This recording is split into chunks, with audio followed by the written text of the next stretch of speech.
Okay, so in last lesson, we looked at Coulomb's law, but for two charged point particles only. Okay, and what we'd like to do at this point is we'd like to expand our discussion, of course, of Coulomb's law. We'd like to expand it in two ways. We'd like to consider more than just two particles, so kind of throw in a third and a fourth and a fifth. But we'd also like to consider different geometries. So we don't want to necessarily just consider one-dimensional problems. We'd like to look at vectors and two-dimensional problems because that's going to get us to a point where we can better describe what's actually going on. So to begin, if we turn our attention first to, okay, let's look at, okay, what happens when you have more than two particles. We come to something called the principle of superposition, and we've seen this before. We saw it in waves. We've seen it in lots of other places. It's a general principle, and it can be applied in many different situations. So gravity is one of those. Wave theory is another, right? Basically, the principle of superposition states that the net effect is the sum of individual effects. Okay, so let's say we've got n particles, so like some number n. It could be 3, it could be 4, whatever. We've got n particles and they're interacting. The magnitude of a force between two particles is not affected by the presence of another. Okay, so if I've got 3 particles interacting, the net effect, the force between 1 and 2, is not affected by the presence of a third. Okay, and that it will become important. Also, the net force that's acting on anything is a vector sum of the individual forces. Using these two guidelines, we can basically say, oh, really what this is like doing is this is like when we had Newton's laws and we said F net is equal to ma, and we added up all the different forces that were acting on a certain free body. Okay, and so that's what we're going to do. We're going to do the same thing again, but now we're just going to apply it in terms of Coulomb's law and electrostatics. Okay, so here's a figure, here's a falling figure, and we're going to illustrate this concept. Here's charge 1 over here, here's charge 2 over here, and so we're going to stick this charge 3 right in the middle between charge 1 and 2. Okay, so if we just look at the force that's between Q1 and Q2, right, we can calculate what this force is, and this little guy, Q3, it would have no effect on the force between 1 and between 2. This force between these two guys remains the same. Also, we can compute the force on particle 1 from particle 3, and this guy over here, Q2, it has no effect on what's happening between these guys. Okay? The net effect then is that Q1, this guy, he sees a force from both this one and this one, and the principle of superposition says if we add up what those two forces are and do like a free body diagram of Q1, we're going to get the total force that's acting on Q1. Okay, so basically that's what it says. Just because we stick Q3 in the middle, that doesn't affect what's happening in between Q1 and Q2, and that's basically what we're going to talk about. So when we look at, let's do that exact geometry, right? So exactly what we had up there in that diagram. We're going to use that figure, and we're going to find the magnitude and the direction on the force, the magnitude and direction of the force on particle 1 from 2 and 3. So here's what we need to know. Q1 is equal to 1.6 coulombs. Q2 is equal to 3.2 coulombs. And Q3 is equal to negative 3.2 coulombs. And then here's some of the distances. Okay, so basically this radius, right? So this total distance is 0.02, and then Q3 is just 3/4 away. Okay, so basically this is what we've got. Here's the force on 1 from particle 2, so we're going to call this F12, right? We know what the Coulomb law of attraction is. It's K Q1 Q2 over R12 squared, because this is the distance those two things are apart. Okay, so here it is. We sub it in, and we can solve. And we get 1.15 times 10 to the 14 newtons, and it's a repulsive force. Okay, so this is a repulsive force because Q1 and Q2 are both positive. Fair enough.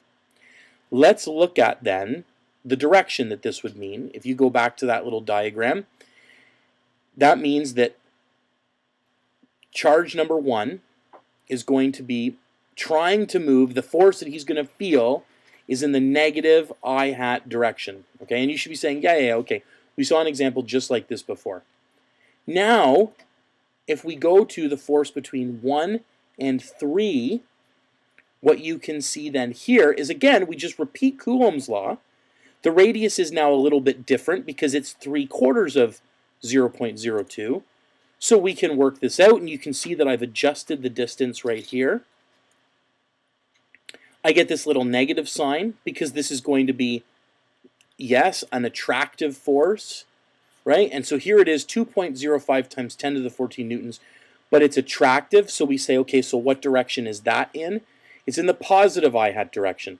So charge number 1, who's sitting there, is going to want to move in the positive I-hat.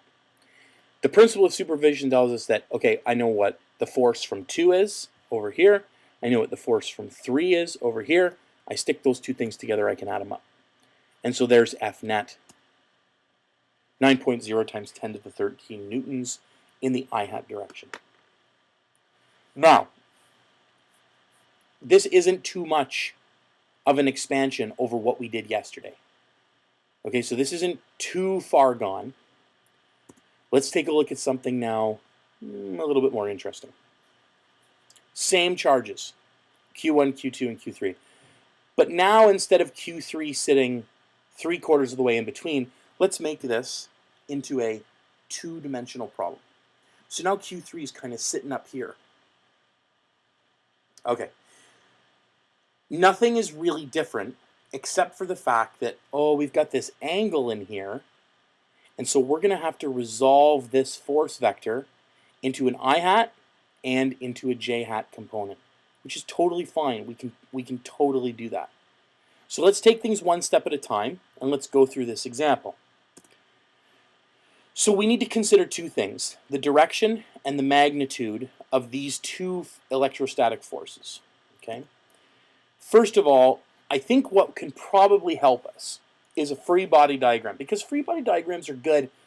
They're going to kind of show us everything that we need to see. So here it is. Here's Q1. And we know that the force from 2, because Q1 and Q2 are both positive, this force is repulsive. So Q1 is going to want to feel a force in this direction. Okay? But we know that Q3 is negative. So this between Q1 and Q3, this is an attraction. So Q1 is going to feel a force in this direction here. Okay, so the net force we know is going to be some direction kind of this way. Okay, and it'll depend on the magnitudes, what it is. All right, so now that we have that, now we kind of know what we're talking about. So we know that from example 1, we don't need to do this calculation again. We've already done this calculation. We did it in example 1. The force between 1 and 2 is negative 1.15 times 10 to the 14 newtons in the I-hat direction. So negative I-hat. Okay, so there it is. Okay, so we did that in example number 1. And you can see that there's no difference. There's no change here. When we look at F13, here it is, F13, and we need to resolve it into its I-hat and J-hat component. And the way that we do that is we say that, oh, the I-hat piece is cos 60, the J-hat piece is sine 60, and then here's the magnitude of that force. Well, the magnitude of F13 we've done right here. We actually already solved for this one in example number 1, too. We solved for this, and it's an attractive force, right? And so this right here, we already know the direction of this force, so we don't really need to worry about this negative sign anymore, right? We already know the direction of the vector, and that's all that this is going to tell us. So we now know the magnitude, and we know how it's resolved. So here we go. We pop this into here and here, and we multiply it out. And we get 1.025 times 10 to the 14 I-hat plus 1.77 times 10 to the 14 J-hat. And hey, now what we're left with is that F net, as always, is equal to a combination of these two things. We add up our I-hats, we add up our J-hats, and we arrive at our final answer. And that's in general how we do these questions. They're going to take you a little bit of time to get used to, right? Because some of them can be a little bit messy. But once you've got the hang of them, you're going to be okay.